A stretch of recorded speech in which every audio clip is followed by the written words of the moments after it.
So hello and welcome back to the another video of SQL 50 series. Today we discuss another problem, average selling price. So in this problem we have given a two table, prices and unit sold. Prices basically consist of four columns: product ID, start date, end date and price, where the combination of product ID, start date and end date is the primary key, and each row of the table indicates the price of product ID, the period from start date and end date. Okay, for each product ID there will be no two overlapping periods. That means there will be no two intersecting period for the same product ID. Next table is unit sold, in which there is a three columns: product ID, purchase date and units. Okay, where the maybe duplicate हो सकते हैं यहाँ पे. So question is that write a solution to find average selling price for each product. हमें सारे product के लिए average selling price बताना है, और एवरेज सेलिंग प्राइस जो है, एवरेज प्राइस जो है वो राउंडेड होना चाहिए 2 डेसिमल प्लेस तक. And if a product does not have any sold units, मतलब उस प्रोडक्ट का अगर कोई भी सोल्ड नहीं हुआ, मतलब कुछ भी नहीं करते गए, तो उसकी जो, मतलब वो प्रोडक्ट खरीदा ही नहीं गया है, तो उसकी जो एवरेज सेलिंग प्राइस होगी उसको हम 0 एज्यूम करेंगे. फिर आता है return the result table in any order. हमें जो रिजल्ट टेबल है उसको किसी ऑर्डर में भी रिटर्न कर देना है. ओके, तो ये अच्छी बात है. चलो एग्जाम्पल देख के समझते हैं करना क्या है. So example first have some IDs, product ID in prices table and some product ID which are sold. सो यार बेसिकली हमें करना क्या है, हमें इसमें ये करना है कि जो हमारी एवरेज प्राइस निकालना है. एवरेज प्राइस निकलेगा कैसे, जैसे कि हमारे पास प्रोडक्ट आईडी का जो, मतलब प्रोडक्ट आईडी पहले जब आई थी उसकी स्टार्टिंग डेट ये और एंड डेट, मतलब इस डेट के बिटवीन जो प्रोडक्ट आईडी 1 थी उसकी प्राइस 5 था, और जो हमारी प्रोडक्ट आईडी 1, मतलब 1 को, जो 1 था वो दूसरे स्टार्ट डेट, मतलब किसी और इंटरवल में, इस मतलब जो ये दिया है 2019 03 एंड 1 से लेके 22/3, 1/3 से लेके 22/3/2019 के बीच जो प्रोडक्ट आईडी 1 आई थी उसका प्राइस था 20. और ये जो इंटरवल दिया है, इस इंटरवल में प्रोडक्ट आईडी जो था वो हमारा 15 में बिचा, और जो हमारा इस इंटरवल में, जो नेक्स्ट वाले इंटरवल में है, उसमें जो प्रोडक्ट आईडी 2 थी वो हमारा 30 में बिका. ओके, और उसके अकॉर्डिंग जो हमारे, ये तो हमारे वो था कि ये प्रोडक्ट हमने बाई किया था, मतलब जो शॉपकीपर था जो उसने बाई किया था उसकी प्राइस की रेंज ये थे, मतलब जो इस ड्यूरेशन में 5 था, इस ड्यूरेशन में 20 था, उसके हिसाब से ये टेबल दिया है.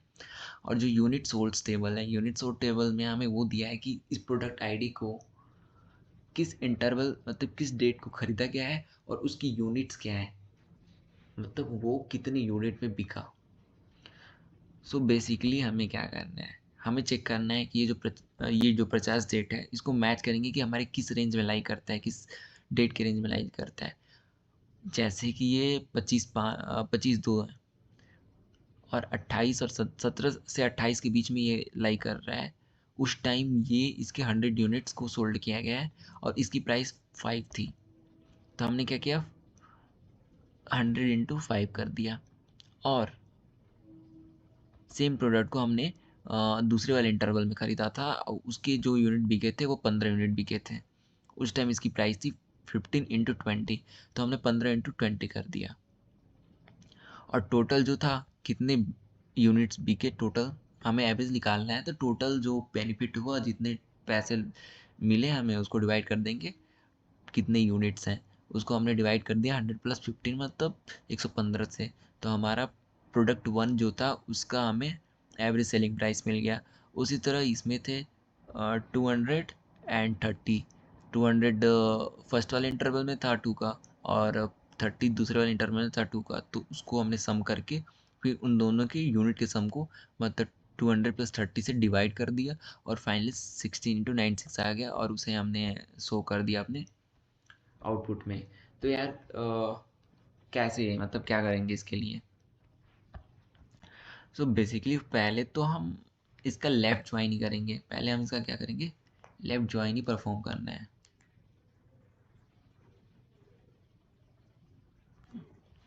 पर लेफ्ट ज्वाइन कैसे परफॉर्म करेंगे? तो लेफ्ट ज्वाइन हमारे इस बेसिस पे होगा कि जो हमारी प्रोडक्ट आईडी है वो मैच होनी चाहिए दोनों टेबल में, और जो हमारा परचेस डेट है वो लाई होना चाहिए प्राइस टेबल की स्टार्ट डेट और एंड डेट के बीच में लाइक कर रहा हो, और उसका अगर प्रोडक्ट आईडी मैच कर रहा हो तब जाके ही हम उसका लेफ्ट ज्वाइन करेंगे। क्योंकि जब उस टाइम लेफ्ट ज्वाइन करेंगे तो ये जो टेबल है, ये जो रो है, इस रो के सामने हमें ये रो दिखेगी। तो जब ये रो दिखेगी तो हम उस टाइम जो इस टेबल का जो आउटपुट होगा हम उसको इससे जोड़ देंगे। I mean let me show you. तो first we select all from product ID sorry prices, left join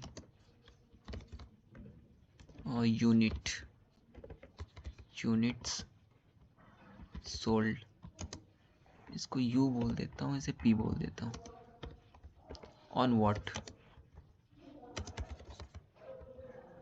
what P dot product ID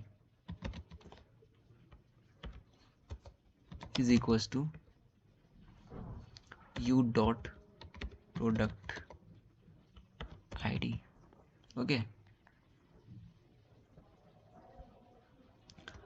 and जो हमारी यू डॉट प्रोडक्ट डेट था, यू डॉट परचेस डेट था, वो क्या होना चाहिए, वो बिटवीन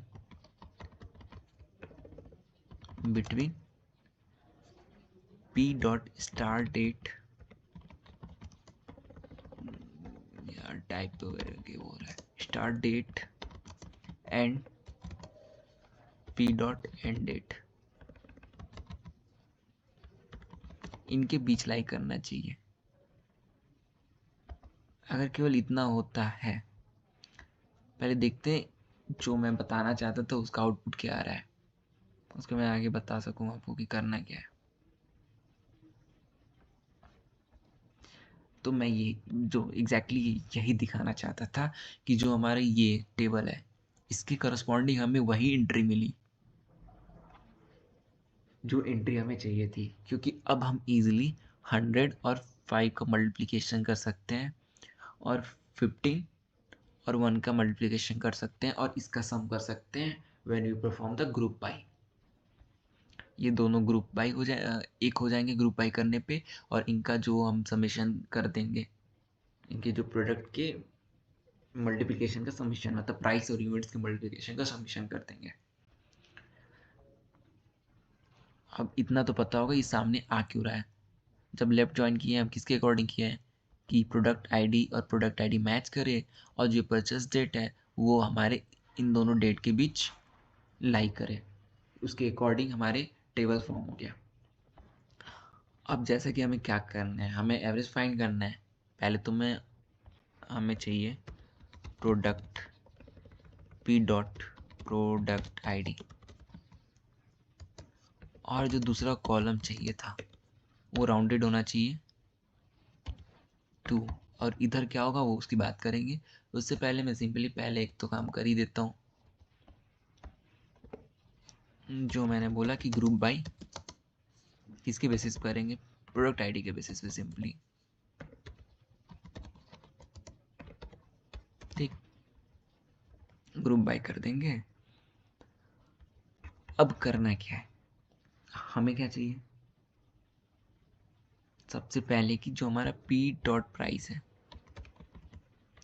उनका मल्टीप्लिकेशन होना चाहिए यू डॉट यूनिट से, और इसका हमें क्या चाहिए, सम। और ये सम डिवाइड होना चाहिए किन से, सम ऑफ यू डॉट यूनिट से। ठीक, हमने क्या किया, दोनों का मल्टीप्लिकेशन किया और उसका सम ले लिया, और जो हमारे यूनिट्स के हैं सम है उससे डिवाइड कर दिया। अब डिवाइड करेंगे तो ठीक है, वो तो ओके है, पर एक चीज़ हमें, एक और चीज़ दिया था, हमें वो प्रोडक्ट भी आएंगे जो कि सोल्ड ही ना हुआ हो।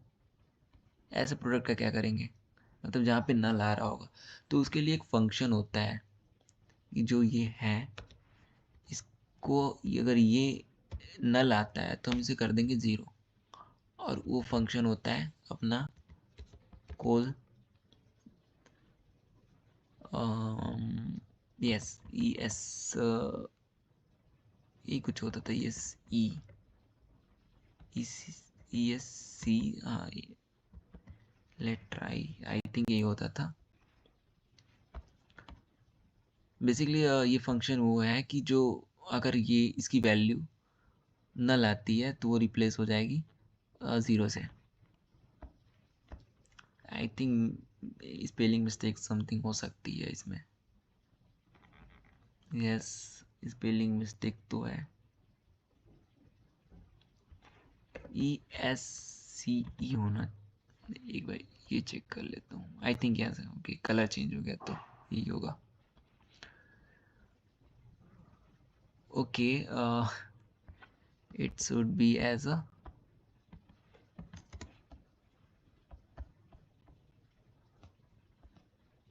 average price.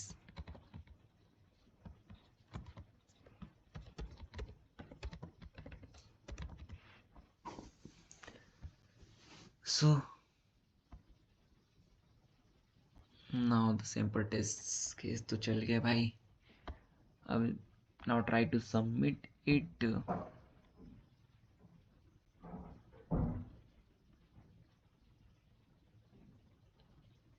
So यार ये तो सबमिट हो गया। I hope you understand. Thanks for the watching. Keep learning, keep growing.